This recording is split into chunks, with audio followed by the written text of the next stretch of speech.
Hello বন্ধুরা, welcome to my channel. আশা করি তোমরা সবাই খুব সুস্থ আছো। আজ আমি তোমাদের সাথে শেয়ার করব আমি কিছু গাছ লাগাচ্ছি। এই গাছগুলোকে কেউ কেউ আবার লটারি ফুলও বলে, কেউ কেউ আবার সন্ধ্যামণি ফুলও বলে। অনেক দিন ধরে আমার একটা টব আছে যেটা পড়েই ছিল, নোংরা হয়ে যাচ্ছিল, তাই ভাবলাম কিছু লাগানো যাক।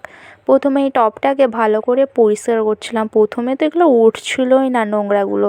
তারপর একটা চাকুর সাহায্যে ভালো করে নোংরাগুলো তুলে নিচ্ছিলাম। তুলে নেওয়ার পর মাটিটাকে একটু ভালো করে ভেঙে নিচ্ছিলাম, যেটা জমেছিল সামনের মাটিটা ভালো করে ভেঙে নিচ্ছিলাম। কিছু কিছু মাটি তো ভাঙছিলই না চাকু দিয়ে। তারপর পিছন দিয়ে ট্রাই করে দেখলাম, তারপর হাতে করে একটু করছিলাম।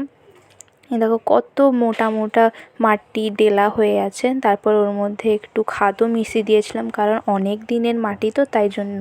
তারপর খাদটা মিশিয়ে দেওয়ার পর একটু জল দিয়ে দিচ্ছিলাম, যাতে মাটিটা একটু ভিজে যাক, নরম হয়ে যাক। তারপর ওর মধ্যে এই গাছগুলো এমনি নর্মাল লাগিয়ে দিলেও হয়, কোনো এর মধ্যে ট্রিটমেন্ট করতে হয় না।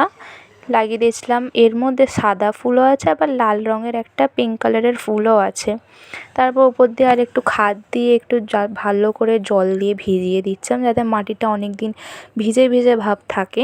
তারপর আমাদের যেহেতু ছাদ নেই, তো তাই জন্য আমি এখানে জানলায় রেখে দিচ্ছিলাম, দেখা যাক কী হয়। যদি আমার এই ভিডিওটা ভালো লাগে সাবস্ক্রাইব করে দিও। Thank you.